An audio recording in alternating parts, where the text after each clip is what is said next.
And so I went to bed that night, and when I woke up in the morning, my partner was saying, Tara, you just had a seizure. You just, you were convulsing, and I didn't understand any of it, but my tongue was all bit up, and yeah, and in the morning we went to the hospital, and I had the MRIs and everything, and the neurologist, he said, Tara, you need to do more of that yoga that you talk about. What? Yeah. He said, you need to de-stress. You need to, have some meditation, bring your stress down. You need to do more of that. And I was like, okay, Paul.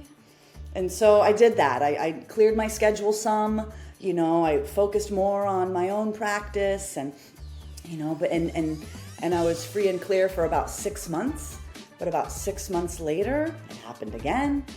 And then You didn't do enough yoga? Was that the problem? Right. I have never heard that. In all the shit I have heard, Right. I have never heard do more yoga. Do more yoga. That's... Before we jump into this episode, I want to invite you to join the What the F community to hear even more conversations that will make you laugh, cry, and feel more connected. All I'm asking you to do is click on that subscribe button that's right on your screen. I love your support, and it is so inspiring and amazing to see all of your comments. Thank you so much for subscribing. It means the world. Here we go. Hey guys, welcome to What the F. So excited about today's guest, especially as we're rolling into the new year, because I could definitely use some wellness tips. And Terra Ann, wellness coach, is here to share. Before we get started, though, I want to thank Neurelis and SK Life Science. Thank you so much for being a part of the What the F podcast, being a part of the team, and making these conversations possible. Terra Ann, thank you so much for being here. Oh, thank you so much, Landis. This is my pleasure. I'm so happy to join you. Not only are you a person living with epilepsy, but you're a person living with epilepsy who has their own wellness coaching program, which is just like, I love that. I know I could need it, and I can't wait to talk more about it. But before we dive into that, I really want to find out where did epilepsy start for you? What's your epilepsy journey like? And, where are you at right now? Which is a huge question, and I want you to answer it in one sentence. Well, thank you so much, Landis. It's I feel touched to share in slowing down this story, especially in this space, because come February I'll be 3 years seizure free. And oh my God, that's amazing! Yeah, that feels Congratulations! So special.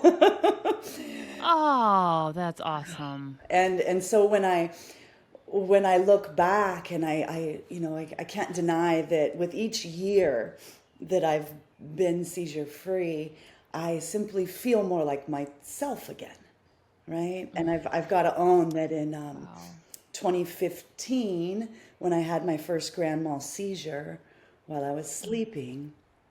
Oh wow. Yeah, it just and then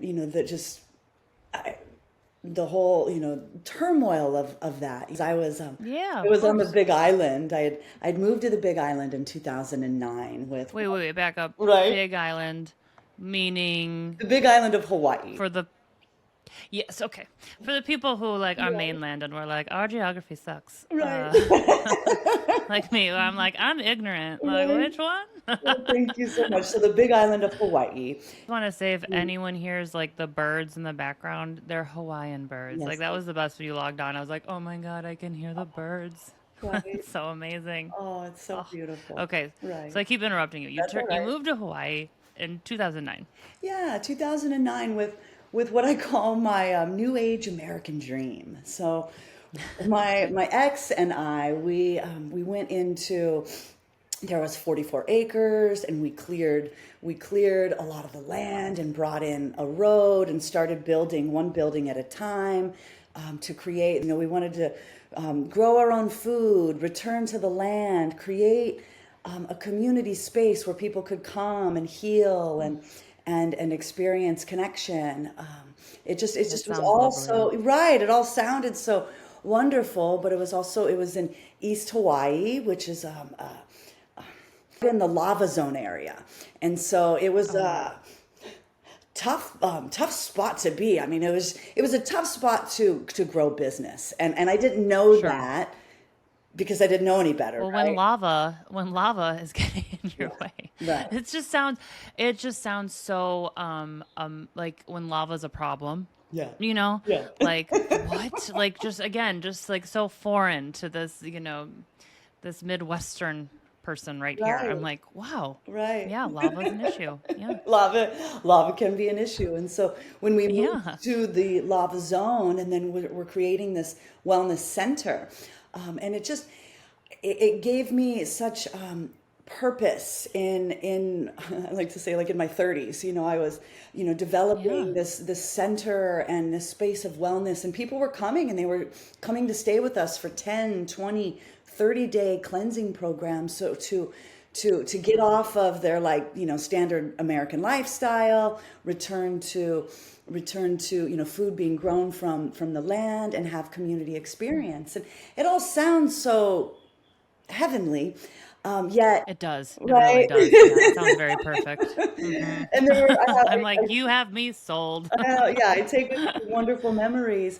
And what it really was, though, several years into it, my role, I was like, building staffing. It was more like the hospitality industry. I was working like 90 hours a week. I was Oh in my with like all the God. permitting, and, the turnover's high in East Hawaii. And it was a really stressful effort, right? And so Yeah. that was like a big Yeah. piece to me around epilepsy. Like, I really had to look at, when I had that first seizure, it was during the winter season when it's cold elsewhere. Lots of people want to come to Hawaii. And, Sure. I had been kind of burning the candle at both ends. But I have to note this too. Like, one piece, I reference myself as a recovered vegan. Okay. I love this. Keep going. Right.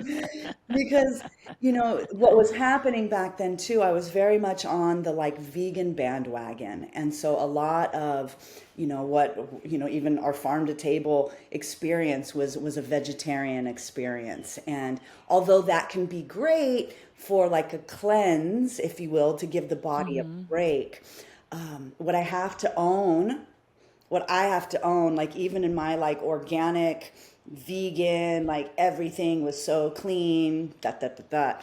I have to own that I was most likely pre-diabetic. Oh, wow. So I was like Wow. chasing, sweets throughout the day. Like, sure, they may have been like the best of the best, but every couple hours I was like reaching for Sure. a chocolate treat, or reaching for a date ball, or a cacao Sure. smoothie. They're Date just ball. right. Like, yes, those. Those. So, That's you amazing. know, I have to own that the night before my first seizure, I had an aura, and I had never had. And the aura that I experienced was a deja vu, right? And it's like the room I get kind of those. Yep. spun, and I was like, everything just felt so familiar. And I had never really had that experience. I'd heard about deja vu 100 times, but it was so Mm-hmm. loud to me that I had to like slow down. And I even said something out loud. Like, I just had a really I feel funny. And that's what I've learned about, Mm-hmm. when seizures are coming on for me. I just feel funny, right? And so I Yeah. went to bed that night, and when I woke up in the morning, my partner was saying, "Tara, you just had a seizure. You just, you were convulsing." And I didn't understand any Wow. of it, but my tongue was all bit up. Yeah. And Oh. yeah, and in the morning we went to the hospital, and I had the MRIs and everything. And the neurologist, he said, "Tara, you need to do more of that yoga that you talk about." What? Yeah. He said, "You need to de-stress. You need to, have some meditation, bring your stress down. You need to do more of that." And I was like, "Okay, doc." Okay.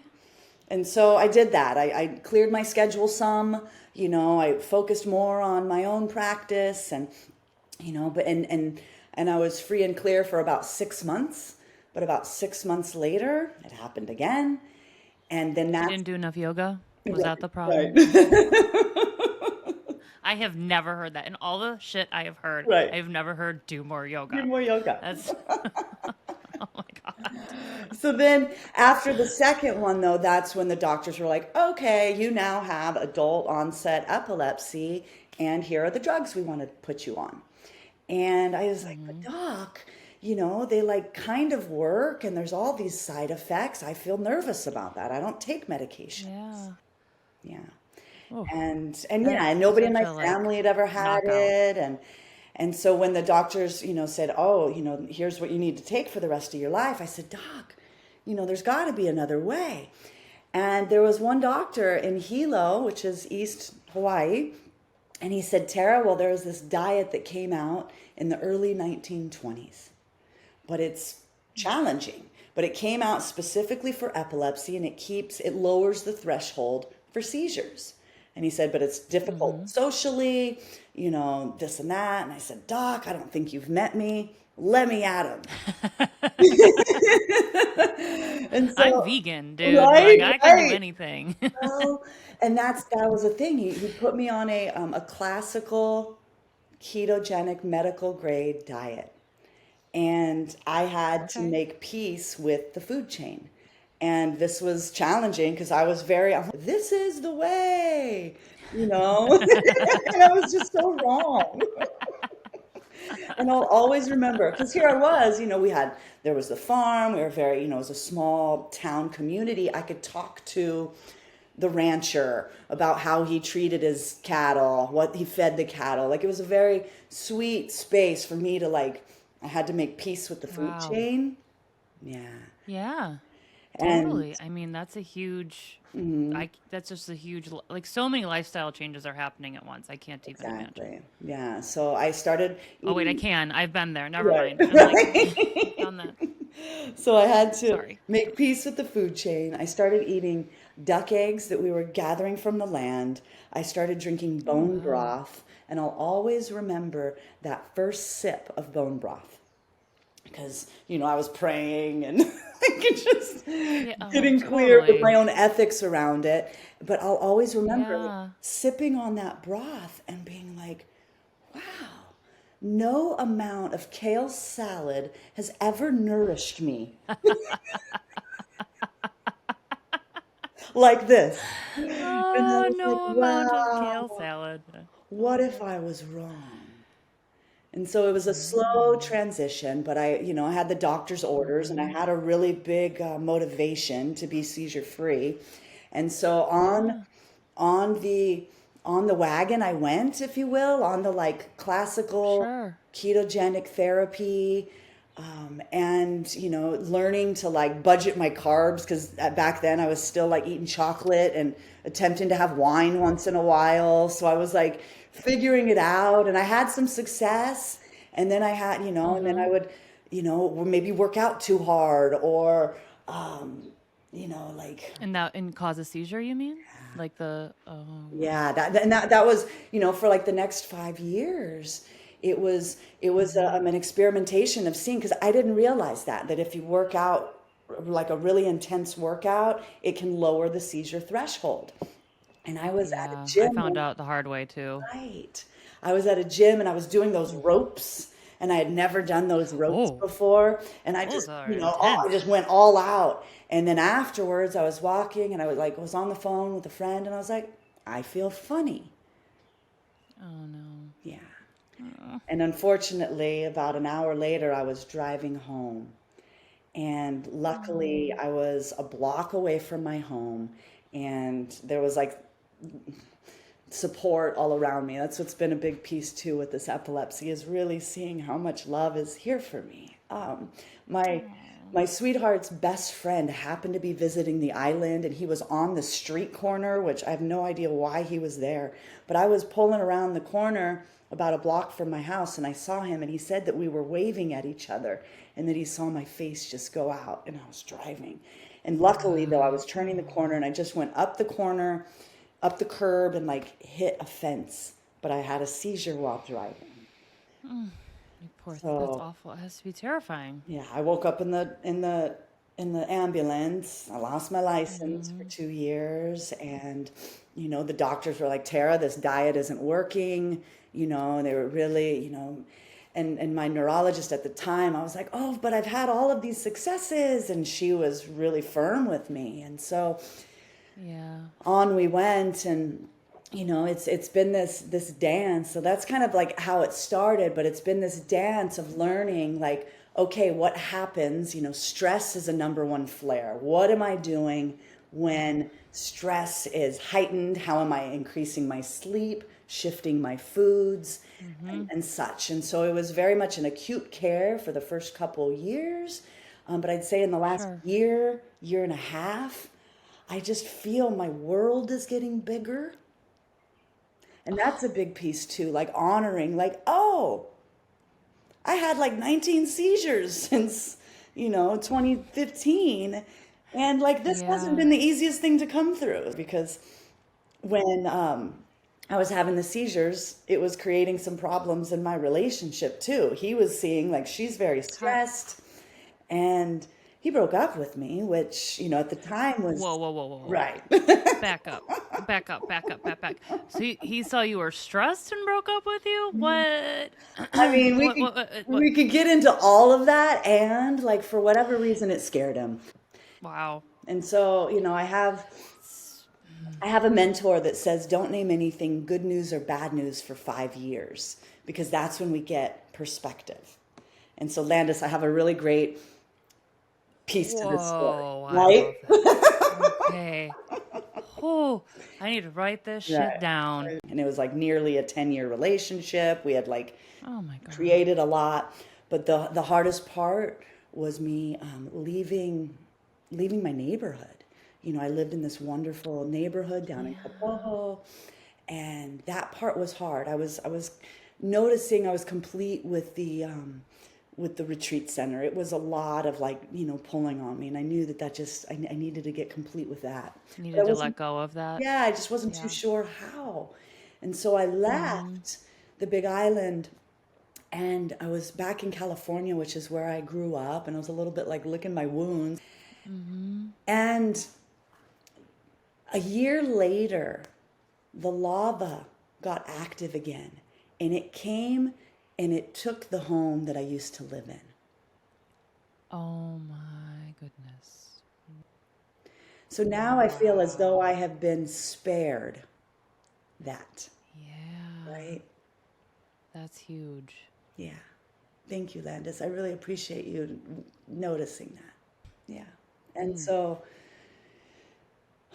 the retreat center is still there, the where we'd lived no longer. And I felt this, you know, in me of like, no man's ever gonna mess with my career like that. Hell yeah, girl. I feel that so hard. And I was invited. I could go into other beautiful stories, but I was invited back to Hawaii, Yeah.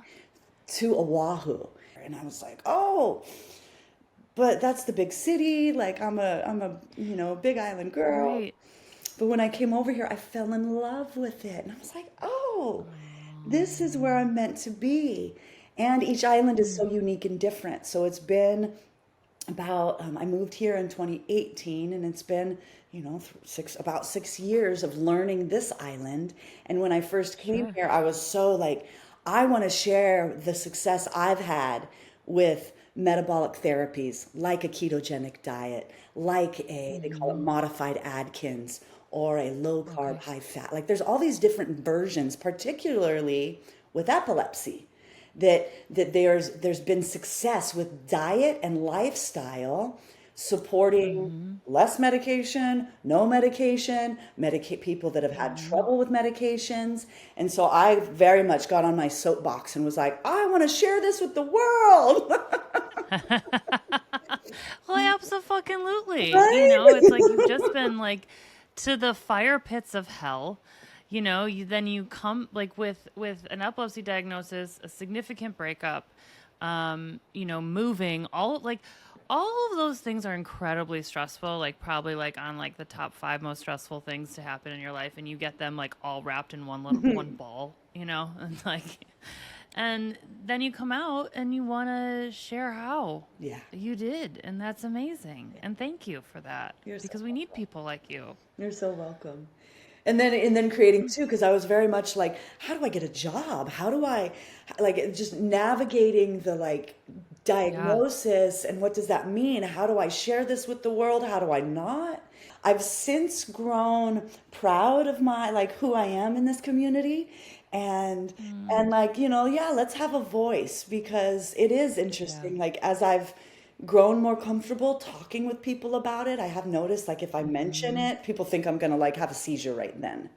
And Yeah. It can scare the shit out of people. It's a good test of character, I think. so it's been a beautiful piece of letting the anger and the emotion around it like have Mm, its space. And that's I yes. think as I'm experiencing more time free from seizures, I'm able to have Hmm. more grace with myself around how far I've come.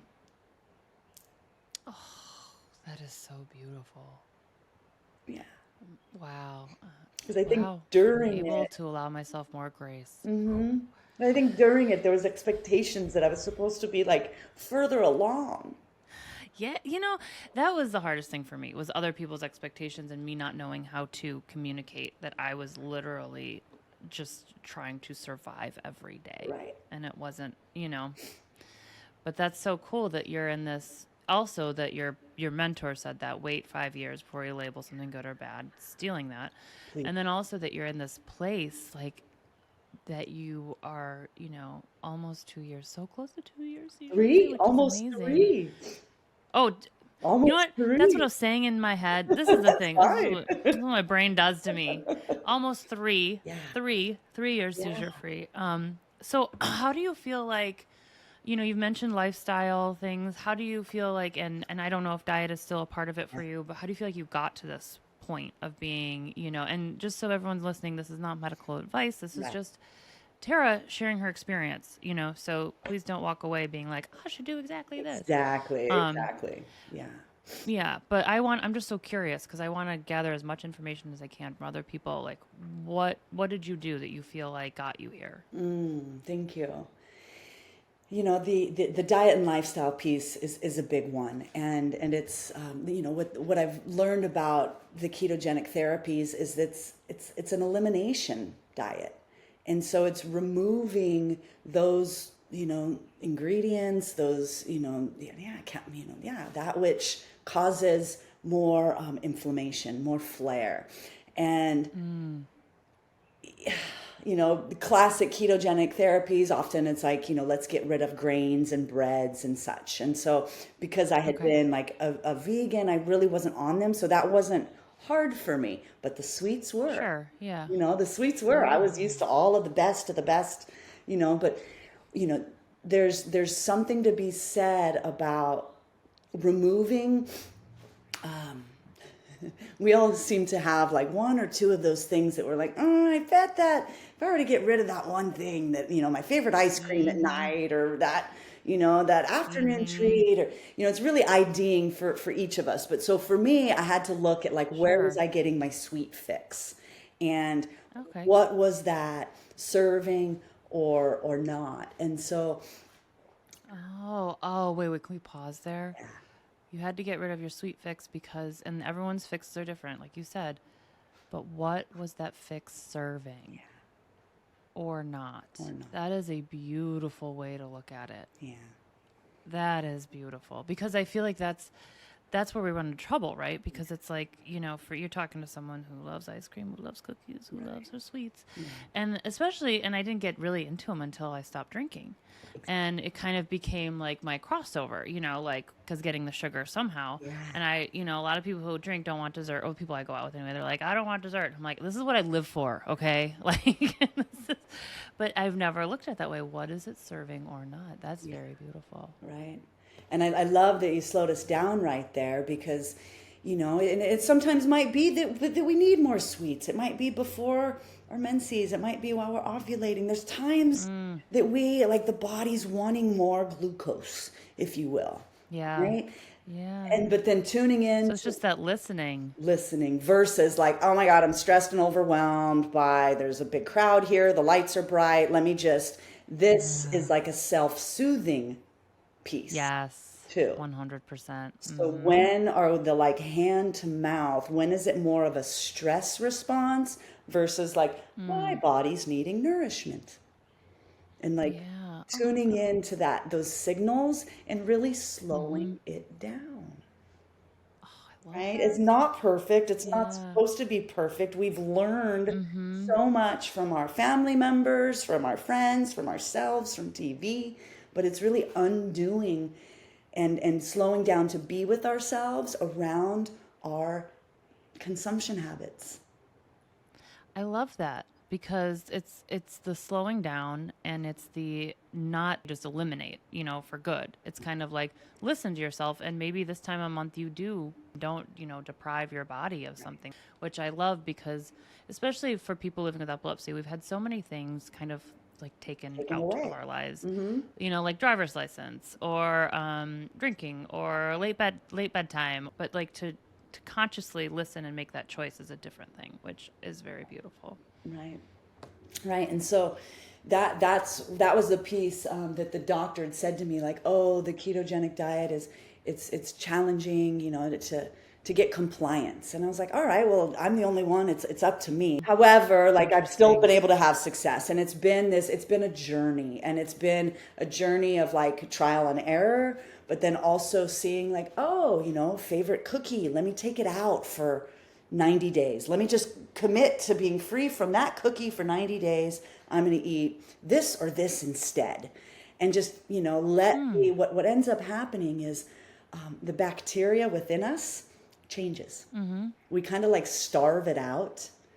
And then, Oh, because I imagine like when you first stopped drinking alcohol, maybe it wasn't as easy at first.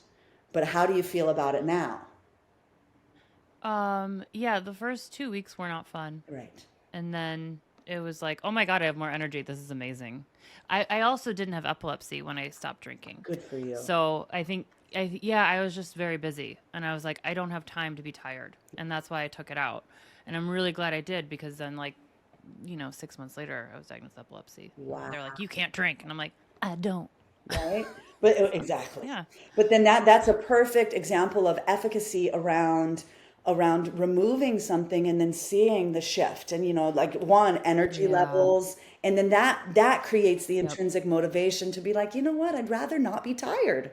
And sometimes the cravings are still there. Like I'll let myself these days, like, oh, I'd really like a glass of wine.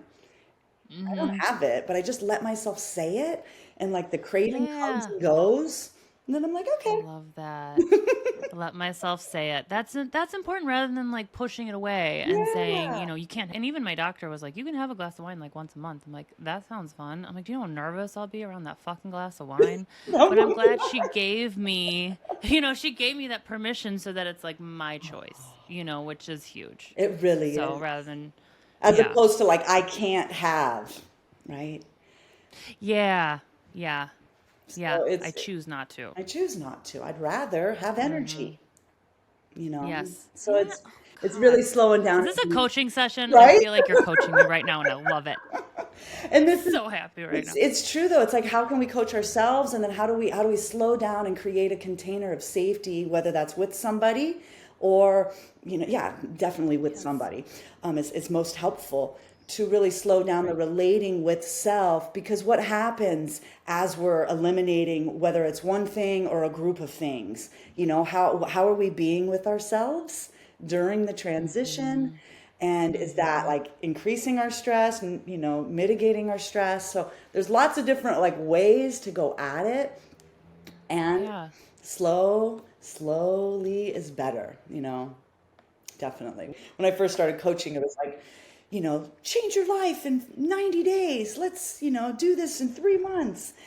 And in my first year or two, I found myself getting frustrated, like wanting people to be further along than they just really are. And now I'm so enjoying this profession because I get to slow down and be with people in like a longer, like I work with people for like 9 months or a year. Like let's really slow down this process of unraveling and undoing some of these consumption patterns that either like a lot of times we're not even aware of. Sure. Yeah. Well, that kind of leads me to my questions. First of all, I love this because I've always had this I had this instilled in me from my grandfather that slow change is lasting change. Go And ground. he always said that to me. I know. Go, He yeah. was a very awesome person. And so I love hearing that, like, and I get both sides of it. I get the, like, I want change now, especially when you're first starting out. Yeah. But then to take it back to, like, no, this is a progress thing. It takes time. Yeah. So which leads me to a question, long-winded question. Yeah. What does coaching look like? Because you have this coaching career, which is amazing. And every time I look at your website, which is in the podcast episode description, if anyone wants to check it out, Thank you. I'm like, this is amazing. And like, I even wrote down, you say, find the connection you've been missing within yourself. Oh, God. Okay. This was so beautiful. So what does it look like? A coaching session, experience? How would you describe it? Thank you. Well, it is. It's a creating a conversation where people can tune in to what's happening for them. So it's less about me being the expert, although I come with a lot of expertise. But I've even learned like it's less about me being excited about something and me being patient enough to earn consent and go slowly, but then also provocative, courageous enough to ask the questions that need to be asked so that the person, the individual, can come to their own willingness to take their bold next step. Ooh, I love that. Yeah. Take the bold, courageous willingness. Does it also, and then just curiosity, because I'm like picturing myself in this, does it come with not, and I hate saying a plan because a plan implies like by this date and time, but kind of like steps Yeah. forward, because I love having steps. I love being like, once I identify a problem, I'm like, okay, what needs Right. to happen? And not now, but just what are the things so I understand what's ahead. Does it come with that? Does it Yeah. come with that? And, Like and it's a so fucking thing you buy off the on the Right, internet. right, Sorry. right. And so I used to do that. Here's your 12 steps, and we're going to do this each week. Yeah. And I've learned to slow that down and be like, all Okay. right, if you're ready for the steps and we can go after these, some people really like that. Other people are like, what I've found is sometimes people are a little bit overwhelmed. I'd say, yeah, overwhelmed, stressed in life. There's not enough time for me to take care of myself, kind of story, right? So sometimes we won't even get started with the food stuff. Sometimes, like, and this is what I really Okay. appreciate about the longer, slower containers. It might be, the first 2-ish months might be around like recreating space on the calendar for self. Whether that's the 10-minute meditation you were talking about in the morning or time in the afternoon to take the dogs for a walk or get to the gym, whatever it is that person prefers to do for movement and self-care and, like joy in their lives, like creating more time and space for that. And I've found that once people feel self-connected again, because sometimes, like oftentimes people are running around in overwhelm, right?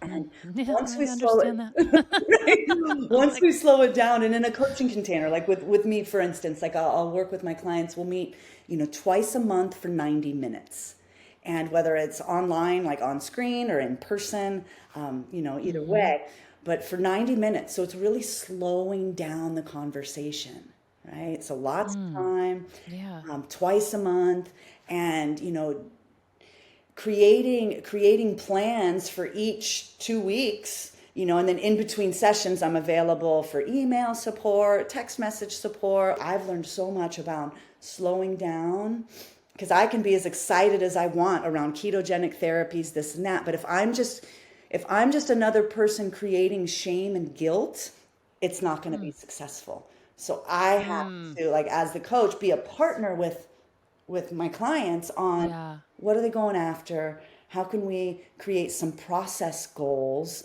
so that we can have some successes? So how slow can we Yeah. go into creating lifestyle and habit change? Sure. Yeah, no, I love that. I love the just the pacing it, Yeah. you know. And that's what I've got Mhm. to own, that when my seizures started, I was in a burnt out, like, I was in, like, my relationship was shitty by then. I was very much like, I grew up in the or I mean, I was born in the Midwest. So I have Midwestern roots. And I'm very much like, oh, when life doesn't make sense, put your head down and work hard. And that'll Yep. make sense, right? But no, I Yep. needed a change.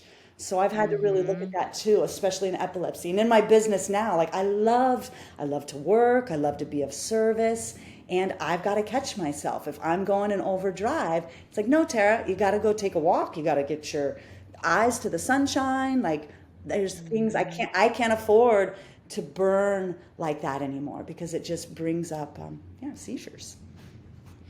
Well, and oh God, I just love this so much Hmm. because I mean, I know I'm not the only person with epilepsy who has been told, "Have you tried keto?" Yeah. And it's just kind of this like slap, Blanket. like, Yeah. like it's like, well, you, you're, and what you're describing is not like trying keto. What you're describing is ketogenic therapy, also going along with a lot of the behavioral and mental health and all the things. Like, it's not just like throwing a diet at someone. Mm-mm. Right.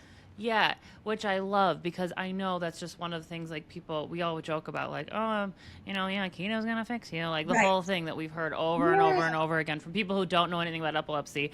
And I love that this is just a very holistic Yeah. perspective, and there is no like, yeah, I'm gonna slap you with keto and you're gonna be better. Like, no, that's not. It's not That's how it the works. antithesis of what you're saying. Exactly. Exactly. Yeah. Oh, Tara Ann, thank you so Hmm. much for being here. I do have 4 questions Okay. that I'm doing now that I ask my guests. And I switch them up a little bit, but they're all kind of a little bit the same. Um, so, one, what is your favorite type of book to read? Mm. Fictional. Okay, nice. Do you have any favorites you want to drop in? Um, right? I know I'm putting you on the spot Right? here. What am I reading right now? Um, well, I just said fictional. Now I want to change my Yeah, change my it's okay. mind. Yeah, absolutely. You can have more than one too. So right now I'm reading a book by Suzanne Harvey, and she wrote Rewired for Wealth.